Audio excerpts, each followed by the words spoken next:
प्रातः स्मरणीय परम पूजाचार्य गुरुवर श्री विद्यासागर जी मुनि महाराज की जय।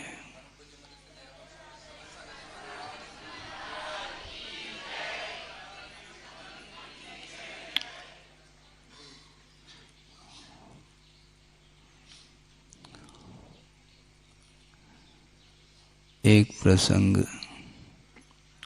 आपके सामने रख रहा हूँ।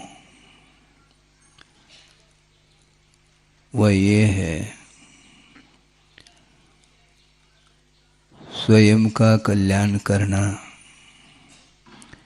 यह तो कठिन है ही, किंतु स्व कल्याण के साथ पर का कल्याण करना इससे भी अत्यंत कठिन कार्य हुआ करता है।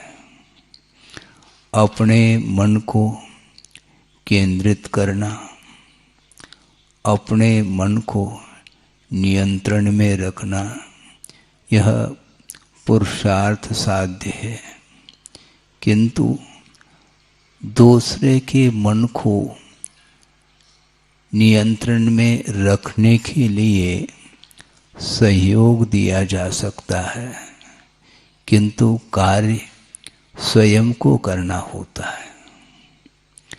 सहयोग अलग है, निमित्त ये अलग है, और स्वयं पुरुषार्थ के बल पर उन निमित्तों का, उन साधनों का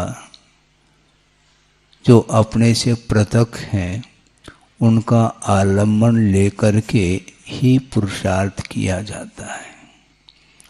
सैद्धांतिक विषय भले ही क्यों न हो, प्रसंग के अनुरूप उसको रखना मैं अपेक्षित समझता हूँ।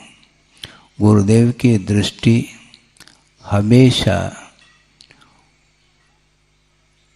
उपादान की ओर रही है। इसका अर्थ ये नहीं लेना चाहिए कि निमित्त का निषेध किया जा रहा हो। उनका ये कहना है कि एक ट्रेन है, रेलगाड़ी जिसको बोलते हैं, वो कहाँ पर चलती है? पटरी पर चलती है। पटरी यह अधिकरण है, आधार है, किंतु बिना पेट्रोल के वह गाड़ी चल नहीं सकती। तो पेट्रोल जो हुआ, यह एक विशेष उसके लिए कारण हुआ, और जो पटरी है ये वह एकमात्र अधिकरण है, एक आधार के रूप में है। पटरी पर गाड़ी खड़ी है, चल क्यों नहीं रही? चलना चाहिए उसको। बिना पटरी के आधार के वो गाड़ी चल नहीं सकती, किंतु पटरी पर खड़ी क्यों है, चल क्यों नहीं रही, यह प्रश्न सामने आता है। तो गुरुदेव का ये कहना है, वह पटरी एक प्रकार से निमित्त है, उदासीन निमित्त है, और जो पेट्रोल है वह अंतरंग निमित्त माना जाता है। इसको, इस दृष्टांत को समझते हुए हमें दृष्टांत की ओर जाना चाहिए कि समोर शरण में प्रभु विराजमान हैं और उनकी दिव्य ध्वनि के माध्यम से विश्व का कल्याण हो रहा है, यह भी सत्य है। किंतु उनके समोर शरण में पहुंचने के उपरांत क्षायिक सम्यक दर्शन को प्राप्त करने की योग्यता प्राप्त होती है। बिना उनके सानिध्य के, बिना उनके पादमूल के सामान्य सम्यक दृष्टि अपने सम्यक दर्शन को क्षायिक के रूप में परिवर्तित नहीं कर सकता। यह सिद्धांत है, यह आगम वाक्य है। किंतु जिन जिन लोगों ने प्रभु का सानिध्य पा लिया है, तो क्या वो सारे के सारे अपने सम्यक दर्शन को क्षाई के रूप में परिवर्तित कर सकते हैं क्या? यह प्रश्न है। करें अनिवार्य नहीं, किंतु उस रेंज में जाने के बाद विशुद्धि उनके निमित्त से बढ़ सकती है, बढ़ती है, किंतु अनिवार्य रूप से बढ़े ये नियामक नहीं है। इसको बोलते हैं योग्यता। इसलिए गुरुदेव हमेशा योग्यता का मूल्यांकन करते हुए आगे बढ़ते हैं। बार बार वो आगम के आधार से ही हम लोगों को संबोधित करते आए हैं। वो इसलिए करते हैं कि अच्छे से अच्छे निमित्त मिलने के उपरांत भी कार्य संपादित हो ये अनिवार्य नहीं है। मैं निमित्त को गौण करना चाह रहा हूँ अथवा नकारना चाह रहा हूँ, ऐसा नहीं, किंतु यह प्रश्न बहुत गंभीर प्रश्न है कि अनादिकाल से संसारी प्राणी इस चतुर्गति संसार में परिभ्रमण करता आया है और ऐसे भी अनंतानंत जीव इस धरती पर है, इस लोक में, जिन्होंने अभी तक एक बार भी सम्यक दर्शन को उपलब्ध नहीं किया। निमित्त मिलने के उपरांत भी सम्यक दर्शन को उपलब्ध क्यों नहीं किया, यह प्रश्न है। करने वाले कर रहे हैं ये अलग वस्तु, किंतु नहीं करने वाले जीवों की संख्या भी अनंतानंत हैं। उन्होंने अतीत में कई बार इस प्रकार के निमित्त पा लिए होंगे, इसके उपरांत भी उस कार्य को संपादित क्यों नहीं किया। योग्यता बहुत बड़ी चीज है। इसलिए गुरुदेव ये कहते हैं जो निमित्त हुआ करता है बहिरंग निमित्त, वह नियामक रूप से कार्य को संपादित नहीं कर सकता।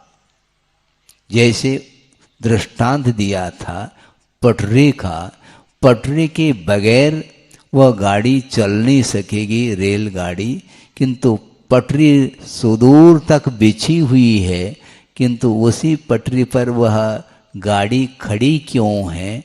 क्योंकि योग्य जो साधन चाहिए उसका अभाव होने के कारण।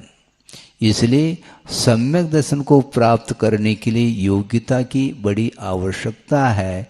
एक इंद्रिय से लेकर के असंगी पंचेंद्रिय तक जितने भी जीव हैं, वो सारे के सारे उनके अंदर शक्ति तो विद्यमान है, किंतु उसकी अभिव्यक्ति के लिए योग्यता की बड़ी आवश्यकता है। बिना हे और उपादेय का अर्थ क्या होता है? हे का अर्थ छोड़ने योग्य वस्तु, उपादेय का अर्थ ग्रहण करने योग्य वस्तु, ये दो हैं। इन दोनों का परिज्ञान जो होता है वह बिना मन के संभव नहीं है। यह जहर है और ये अमृत है। इस प्रकार का ज्ञान असंगी को प्राप्त नहीं हो सकता, संगी को ही होगा। विचार विमर्श करने की क्षमता जिसके अंदर है वह समनस्क अर्थात मन सहित जीव माना जाता है। ये अनिवार्य है सम्यक दर्शन को प्राप्त करने के लिए। किंतु इस प्रकार के जो निमित्त हैं ये प्राप्त करने के उपरांत भी जिसके अंदर योग्यता जागृत नहीं होती, उसके लिए बहिरंग निमित्त कार्यकारी सिद्ध नहीं होता। मैं ये कह रहा था कि समोसरण में साक्षात प्रभु विराजमान हैं और वहाँ पर समोसरण में सम्यक दृष्टियों का प्रवेश हो चुका है और केवली भगवान का अथवा तीर्थंकर का पादमूल मिलने के उपरांत भी वह सम्यक दर्शन क्षाई के रूप में परिवर्तित क्यों नहीं हो पा रहा है, इसको बोलते हैं उपादान। इसलिए आचार्य महाराज का बार बार कहना है निमित्त पुण्य के उदय में निमित्तों का समागम मिल जाता है, किंतु उसका सदुपयोग करने की योग्यता भी जागृत होनी चाहिए। तो योग्यता मान लो किसी के अंदर है और वह उपदेश का प्रभाव पड़ सकता है, किंतु उपदेश का प्रभाव किसका पड़ेगा, यह मेन प्रश्न है। बहुत अच्छा विषय है, इसको आप ध्यान से सुनेंगे कि आगम में एक उल्लेख आया, प्रसंग आया है, और सागर में सन 80 की बात है, षटखंड आगम की वाचना, धौला ग्रंथ की वाचना चल रही थी और अनेकानेक विद्वान उपस्थित थे और गुरुदेव संग सहित वहाँ पर विराजमान थे। और धौला की वाचना प्रारंभ हुई, उसमें एक प्रसंग आया था जो बहुत ही मार्मिक विषय को लेकर के वह प्रसंग आपके सामने रखा जा रहा है। वो ये है कि सम्यक दर्शन की जो उत्पत्ति होती है उसमें कुछ बहिरंग कारण हैं, जिसमें जाति स्मरण, जनबिंब दर्शन, देवरद्दी दर्शन, धर्म श्रवण, वेदनानुभव, जन महिम दर्शन इत्यादि अनेक प्रकार के सम्यक दर्शन की उत्पत्ति में ये बहिरंग कारण है, अंतरंग कारण नहीं। अब प्रश्न ये है कि धर्म श्रवण के माध्यम से सम्यक दर्शन की उत्पत्ति होती है। आप ध्यान दें, क्योंकि ये विषय सिद्धांत का है, इसलिए लेकिन बहुत सरल शब्दों में बताने का हम प्रयास कर रहे हैं, जिसके माध्यम से आप लोगों को भी वह आगम की गहराई आपको ज्ञात हो सके कि धर्म श्रवण के माध्यम से सम्यक दर्शन की उत्पत्ति होती है। और धर्म श्रवण किस किस गति में हो सकता है? सभी गति में धर्म श्रवण के माध्यम से सम्यक दर्शन की उत्पत्ति होती है, ऐसा उल्लेख है। किंतु जो नरगति में रहने वाले, अधोगति में रहने वाले जो नारकी हैं, उनके पास भी सम्यक को उपलब्ध करने की योग्यता है और प्रथम पृथ्वी से लेकर के तीसरी पृथ्वी तक धर्म श्रवण के माध्यम से सम्यक दर्शन को प्राप्त कराया जा रहा है। किसके द्वारा महाराज? वहां पर कोई महाराज पहुंचते हैं क्या? महाराज नहीं पहुंचते हैं। फिर कौन पहुंचते हैं महाराज? वहां पर देवों का आवागमन वहां तक होता है। कहां से कहां तक? प्रथम पृथ्वी से लेकर के तीसरी पृथ्वी तक जो देव हैं, सम्यक दृष्टि देव, वे उन नारकियों को सम्यक दर्शन को प्राप्त कराने के उद्देश्य को लेकर के वहां पर पहुंच जाते हैं और धर्म श्रवण के माध्यम से उनको सम्यक दर्शन प्राप्त कराते हैं। प्राप्त करने की योग्यता उन नारकियों में भी है, किंतु प्राप्त जो होगा उसके लिए बहिरंग कारण भी बहुत अनिवार्य सिद्ध होता है। तो देव वहां तक जाकर के उन नारकियों को, जो मिथ्या दृष्टि नारकी हैं, उनको सम्यक दर्शन प्राप्त करा रहे हैं। एक बात। दूसरी बात यह है, वहां पर जो नारकी हैं वो सारे मिथ्या दृष्टि ही हैं, ऐसा भी नहीं। सारे सम्यक दृष्टि ही हैं, ऐसा भी नहीं। कुछ सम्यक दृष्टि भी नारकी हैं और मिथ्या दृष्टि भी नारकी हैं।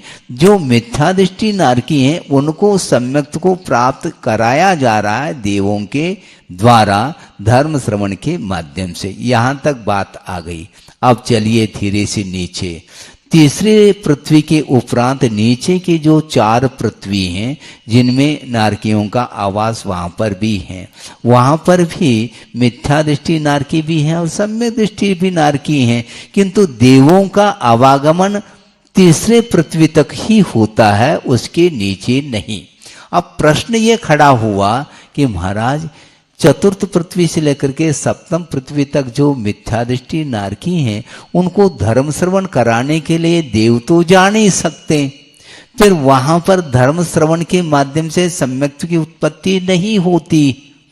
इसलिए उनकी जिज्ञासा ये है, पूर्व पक्ष बना करके आगमकार उत्तर दे रहे हैं कि शिष्य प्रश्न कर रहा है कि महाराज फिर चौथी पृथ्वी से नीचे रहने वाले जो मिथ्या दृष्टि नारकी हैं, उनको धर्म श्रवण कराने वाले देव तो जाएंगे नहीं।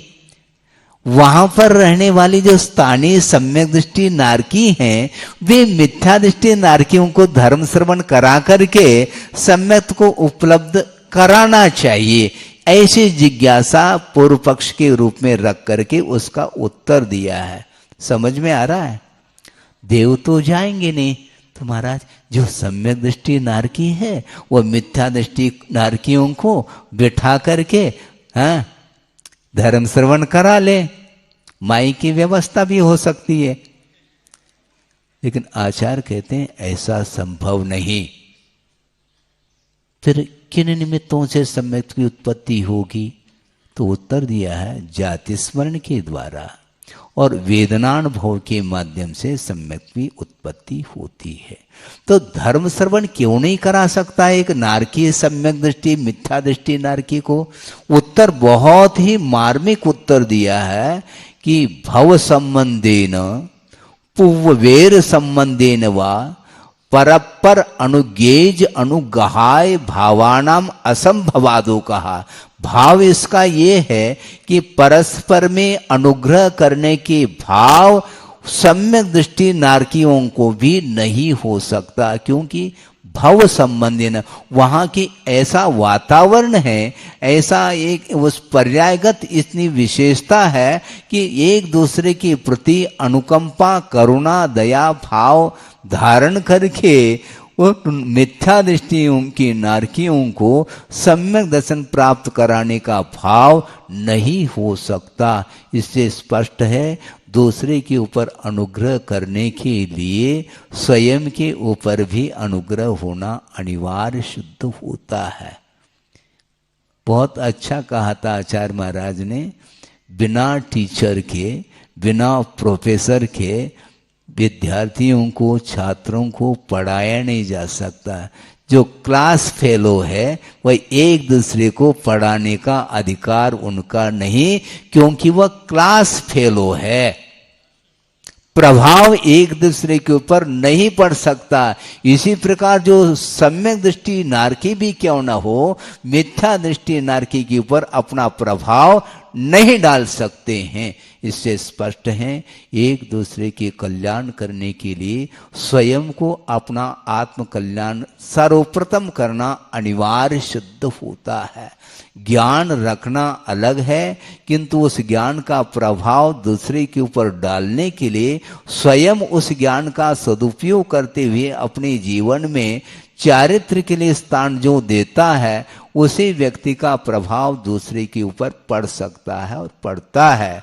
इसलिए छुलोक जी ने भी कहा था, अभी 2 साल व्यतीत हुए हैं गुरुदेव के चरणों में और उन्होंने हमारा कल्याण किया है, किंतु गुरुदेव का ये बार बार कहना रहता, कल्याण जो होता है वो बिना दूसरे के निमित्त के संभव नहीं, किंतु निमित्त अनेकों बार मिलने के उपरांत भी जब तक भीतर से भाव जागृत नहीं होते तब तक कल्याण नहीं हो सकता है।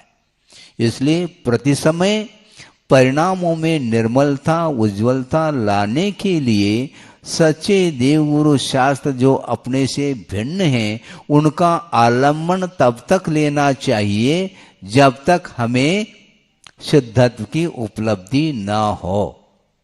पटरी का आलम्बन कब तक लिया जाता है? जब तक जिस गंतव्य तक हमें पहुंचना है वहां तक पटरी की आवश्यकता पड़ती है, बाद में पटरी की आवश्यकता नहीं पड़ती। समझ में बात आ रही है? भाषा हमारी समझ में आ रही है? क्योंकि मातृभाषा तो है ही नहीं मेरी, है, और आप लोग बिल्कुल फ्लो बोलते हैं, धारा प्रवाह बोलते हैं बिना रुके, और हम बोलते हैं धीरे धीरे, पैसेंजर गाड़ी जैसे धीरे धीरे चलती है, और आप लोगों की गाड़ी एक्सप्रेस। हाँ, लेकिन गुरुदेव का कहना है ज्ञान अल्प भी क्यों न हो, वह यदि सम्यक ज्ञान है, समीचीन ज्ञान है, तो उसके माध्यम से हम अपने गंतव्य तक, अपने लक्ष्य तक पहुंच सकते हैं। हाँ, ज्ञान ज्यादा और कम नहीं, किंतु समीचीन ज्ञान के माध्यम से ही कल्याण होता है। और ज्ञान में जो समीचीनता आती है वह सम्यक दर्शन के माध्यम से आती है। सम्यक दर्शन के अभाव में भी ज्ञान विद्यमान रहता है जीव के अंदर, किंतु उसमें समीचीनता किसके द्वारा आती है? तो आस्था के माध्यम से, सम्यक दर्शन के माध्यम से, श्रद्धान के माध्यम से। तो श्रद्धान की किरण यदि जिसके अंदर फूट गई है तो उस किरण, आस्था की किरण, श्रद्धा की किरण के माध्यम से अनादिकालीन जो अज्ञान की परंपरा थी वह टूट सकती है और वह ज्ञान सम्यक ज्ञान के रूप में परिवर्तित हो सकता है, होता है। इसलिए हमें बहुत प्रसन्नता का अनुभव हो रहा है, हर्ष का अनुभव हो रहा है कि गुरुदेव ने जो दिया है आप लोगों के लिए, इस सारे सारे दृश्य को देख करके मुझे बहुत ही भाव विभोर हो जाता हूँ। ये छोटी छोटी बालिकाएं सामने बैठी हैं, इनके अंदर आस्था की जो किरण जागृत हुई है उसके लिए अनन्य यदि कोई कारण है तो आचार्य भगवान। हमारे चैनल पर जैन धर्म से जुड़ी हुई खबर सबसे पहले आती हैं, तो आप हमारे चैनल को सब्सक्राइब करें एवं बेल आइकन को दबाएं और वीडियो को लाइक करके अपनी राय कमेंट में लिखें।